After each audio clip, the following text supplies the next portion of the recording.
Hello students. आज हम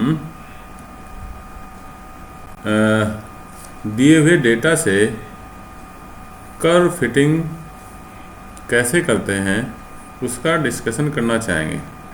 तो कर्व फिटिंग एक मेथड का नाम है curve fitting.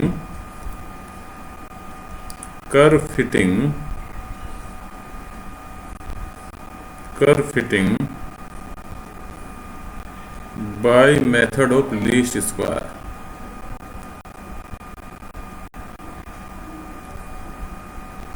Of least square.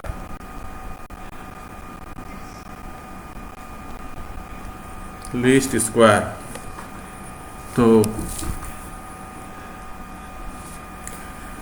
Curve fitting by method of least square.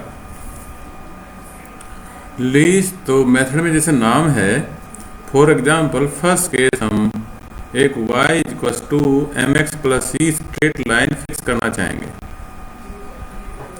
तो इसमें क्या करेंगे, कुछ हमें एक्स वाई की वैल्यू दी होगी आपको, एक्स आई और वाई आई, मैं एक्स कोऑर्डिनेट की वैल्यू और कॉरस्पॉन्डिंग वाई कोऑर्डिनेट की वैल्यू आपको दी होगी। तो उसमें हमें एम और सी, या हम जनरली क्या लेंगे इक्वेशन ऑफ लाइन को ए एक्स प्लस बी, तो वो तो एम को ए से रिप्लेस कर दो, सी को बी से, ए एक्स प्लस बी। तो लीस्ट स्क्वायर जैसे आप देख रहे हो, दैट मीन्स जो एरर होगी हम इसमें देखेंगे। एरर का मतलब एक्चुअल वैल्यू क्या है जो यहाँ से टेबल से मिलेगी, और इसमें पुट करके कितनी वो एरर आ रही है लाइन से, उसका स्क्वायर करेंगे। और स्क्वायर करके सारे अगर नेगेटिव एरर होगी वो पॉजिटिव बन जाएगी, उनका समेशन करेंगे। और तब हम मैक्सिमम मिनिमा के कंसेप्ट से उसकी दो नॉर्मल इक्वेशन, जितने भी अननोन होंगे, जैसे यहाँ पर ए और बी है, उतनी ही उसमें नॉर्मल इक्वेशन बनेगी। उसकी नॉर्मलाइज करना बोलते हैं, नॉर्मल इक्वेशन। तो नॉर्मलाइज मीन्स उसको जितना भी हम मिनिमाइज करना चाहें, मिनिमाइज ऑप्टिमल लेवल तक ले जाएंगे मिनिमाइजेशन ऑफ एरर को। स्क्वायर इसलिए करते हैं क्योंकि कुछ कभी किसी पॉइंट पे नेगेटिव एरर आएगी, कुछ पे पॉजिटिव आएगी, उनका सम करने पर हो सकता है एरर ख़त्म हो जाए, बट एरर तो है। तो एरर ख़त्म नहीं हो, एरर को पहले स्क्वायर कर लेते हैं, नेगेटिव का पॉजिटिव बन जाए, फिर उनका सम करते हैं, और फिर उसको एक बार with respect to a differentiate करेंगे, एक बार बी, जिनकी वैल्यू निकालनी होती है। तो तब हम उसको ए बी के लिए सॉल्व करेंगे। तो सबसे पहले सीखते हैं हम कि how to find normal equation, how to find normal equation, how to find normal equation.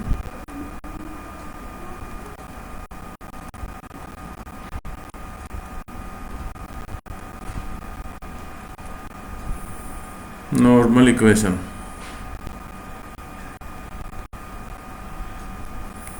तो जैसे यहाँ पर क्या करोगे, जिसकी वैल्यू हमें निकालनी है उसके जो भी कोफिशिएंट है उससे मल्टीप्लाई कर, जैसे ए की वैल्यू निकालनी है सो कोफिशिएंट एक्स माना जाएगा, एक्स से मल्टीप्लाई कर दूँ और समेशन अप्लाई कर दूँ। बी की वैल्यू निकालनी है सो कोफिशिएंट 1 है, 1 से मल्टीप्लाई कर दूँ, समेशन कर दूँ, तो उसके कोरस्पॉन्डिंग हमें उसकी इक्वेशन आ जाएगी। तो अगर ये 1 है, normal equation of 1, equation of 1, तो दो इसमें अननोन है ए और बी, तो दो ही इसकी नॉर्मल इक्वेशन होंगी। क्या करें, कॉरस्पॉन्डिंग टू ए एक्स से मल्टीप्लाई कर दूंगा, एक्स वाई, और प्लस ये is equals to A X square plus B X. और नॉर्मल इक्वेशन कैसे कन्वर्ट करोगे, यहाँ भी समेशन अप्लाई कर दो जी, यहाँ भी समेशन अप्लाई कर दो, और यहाँ भी बी, क्योंकि वैल्यू जो हमें एक्स वाई की दी होंगी, तो एक्स वाई की वैल्यू दी होंगी, तो उस पर ही समेशन इफेक्ट होगा, ए बी पर नहीं। इसको चाहो तो लिख सकते हो summation X Y is equals to A summation X square और प्लस के बी समेशन एक्स। ये इक्वेशन नंबर 1 हो जाएगी। ये किससे कोरस्पॉन्डिंग है, normal equation normal equation corresponding to A। Now B के कोरस्पॉन्डिंग नॉर्मल इक्वेशन निकालनी, तो बी कोएफिशिएंट 1 है, 1 से मल्टीप्लाई कर दूं तो 1 से मल्टीप्लाई करके यानी कि y is equals to ax plus b आ जाएगा। समेशन अप्लाई कर दोगे तो ये आपका नॉर्मल इक्वेशन बन जाएगी। यहाँ पर summation y is equals to a summation x plus के summation b constant by summation कितनी बार ऐड होगा, जितना n b कर सकते हैं। यहाँ पर n क्या है जी आपका, where n is number of observation. जो आप को टेबल मिलेगी ऑब्जर्वेशन की, उसमें कितने डेटा दिए ऑब्जर्वेशन, तो ये आपकी दूसरी इक्वेशन नॉर्मल इक्वेशन बन जाएगी। नॉर्मल इक्वेशन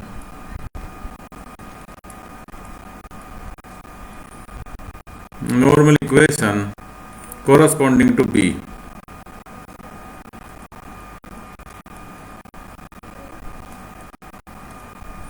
टू B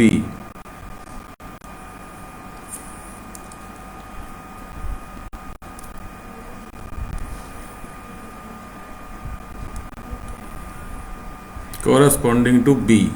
तो ये 1 और 2 जो है आपकी नॉर्मल इक्वेशन का रोल करेंगी।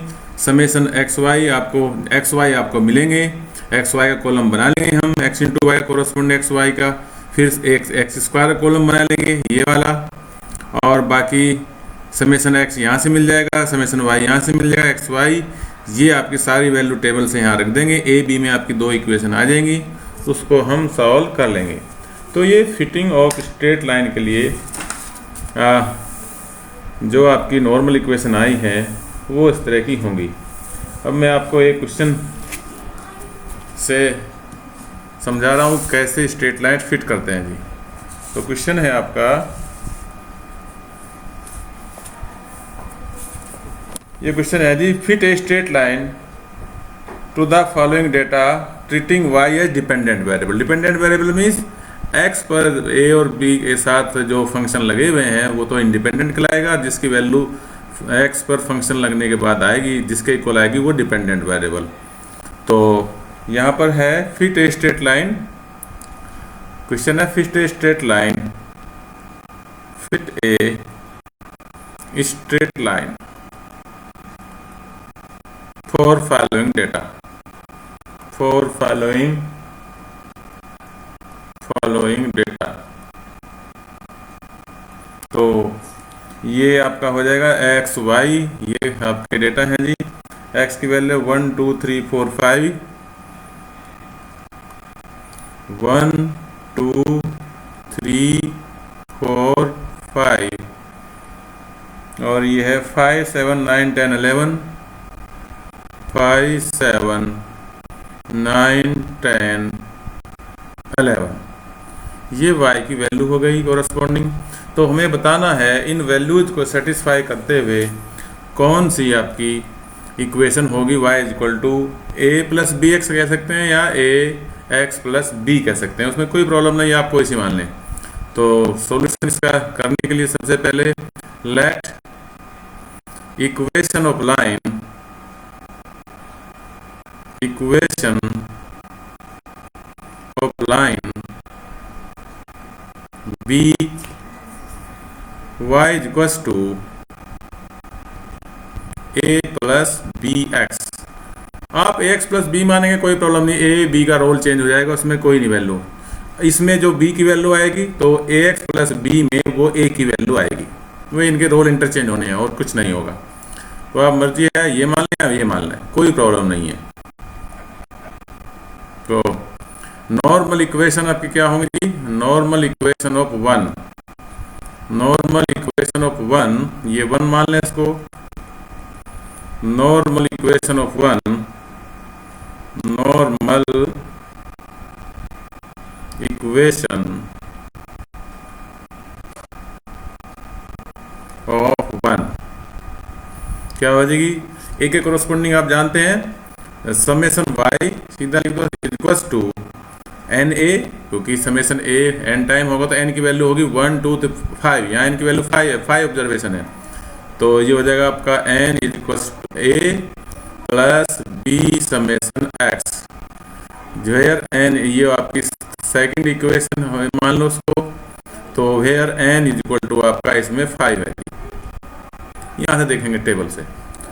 और दूसरी बी के लिए कोरस्पॉन्डिंग हो जाएगी आपकी एक्स से मल्टीप्लाई करके, तो summation X Y equals to, ये हो जाएगा क्योंकि एक्स मल्टीप्लाई में आ गया इसके ए के, तो ए समेसन एक्स, यहाँ एन नहीं आएगा, a summation x plus B summation x square, equation number 3। ये आपकी दूसरी नॉर्मल इक्वेशन होंगी। अब इन नॉर्मल इक्वेशन के कोरस्पॉन्डिंग हम टेबल बना लेते हैं, एक्स की और वाई की। ये हो गया 1 2 3 4 5, तो ये हो गया जी आपका 5 7 9 10 11।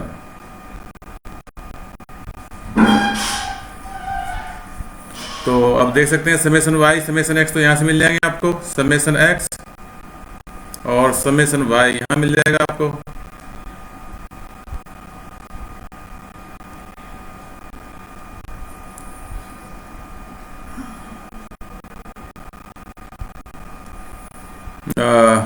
फिर हमें क्या करना है, एक्स वाई दोनों की प्रोडक्ट कोरस्पॉन्डिंग और समेसन एक्स वाई यहाँ मिल जाएगा।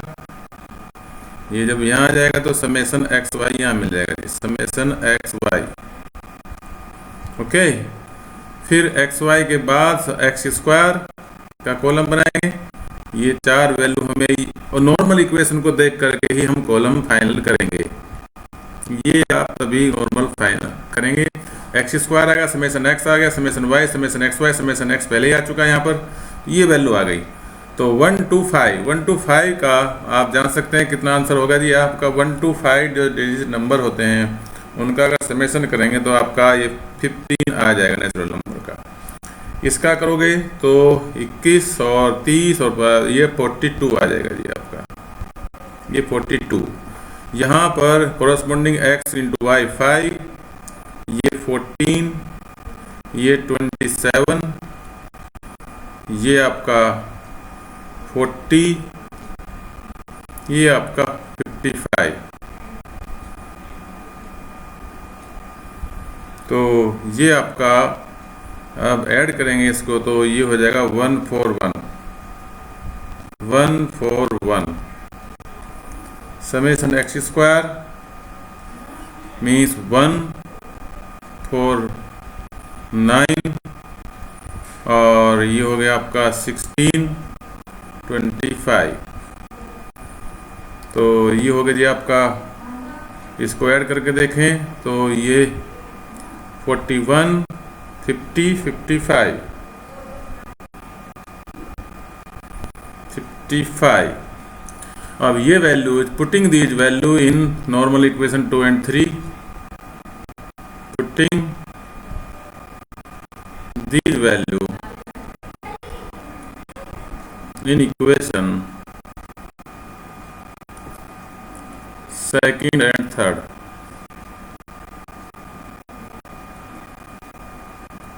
सेकंड एंड थर्ड जी।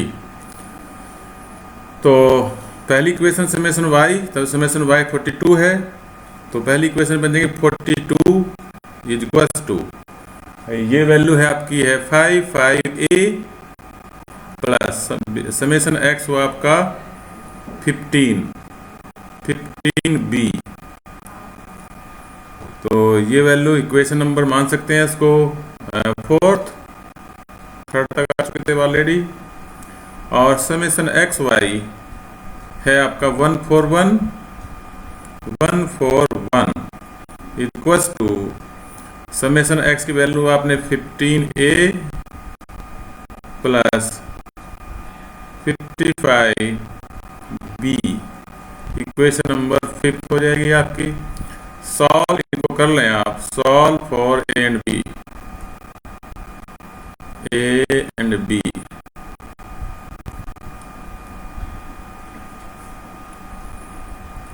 तो इनको थोड़ा सॉल्व कर लें एलिमिनेशन मेथड से।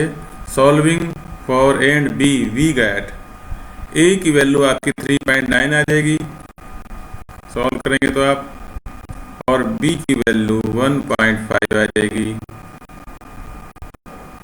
1.5। तो ये वैल्यू आप रखें यहाँ पर, तो रिक्वायर्ड इक्वेशन आ जाएगी आपकी, रिक्वायर्ड इक्वेशन हो जाएगी आपकी y इक्वल्स टू 3.9 प्लस ये a की वैल्यू हो गई और b है आपका 1.5x। अब आप ये इक्वेशन सही है कि नहीं ये जानने के लिए आप इसमें y की वैल्यू x की वैल्यू 1 रखें और y की वैल्यू फाइंड आउट करके देखें, तो ये आसपास आनी चाहिए। जैसे हम x की वैल्यू 3 रखें तो 3 ये आपका 3 इंटू 1.5 4.5 और 3.4, तो ये 8 और 8.5 के आसपास है। दैट मीन्स इसकी वैल्यू 4 रखोगे 6 और 4 10 आ जाएगी आपकी, 5 रखोगे 7.5 और 4 ये 3.9 4 के आसपास बन सकते हैं, तो ये आपकी 11 के आसपास आएगी जी। 1 रखेंगे तो 4 और 1.5 ये आपकी 5 5.5 के आसपास आएगी। तो ये वैल्यू मिनिमम एरर के साथ इतनी आप कर सकते हैं। तो ये आपकी यहाँ तक का ये इस तरह से। तो स्ट्रेट लाइन के लिए आप बड़ा आसान है, इसमें आप चाहे अगर आपकी इक्वेशन ऑफ स्ट्रेट लाइन कभी कभी ये हो सकता है कि bx ही हो, कांस्टेंट टर्म में हो, तो इसकी तो बड़ा आसान है। इसकी नॉर्मल इक्वेशन एक ही होगी क्योंकि इसमें केवल b निकालना है, x से मल्टीप्लाई कर दो, summation X Y is equals to b summation X square हो जाएगी। कोरस्पॉन्डिंग टेबल बना लें, b की वैल्यू निकाल लें और आंसर में रख दें, क्योंकि इसमें स्ट्रेट लाइन के कुछ उसमें इक्वेशन में रख दें तो आपका आंसर आ जाएगा। तो चलिए, तो आज का इस टॉपिक आप शुरुआत हो चुकी। अब हम एक्सपोनेंशियल और पैराबोला टाइप और इसमें कर्व फिट करेंगे दिए हुए डेटा से, लीस्ट स्क्वायर मेथड से ही। दो आपके इसके टाइप और हैं।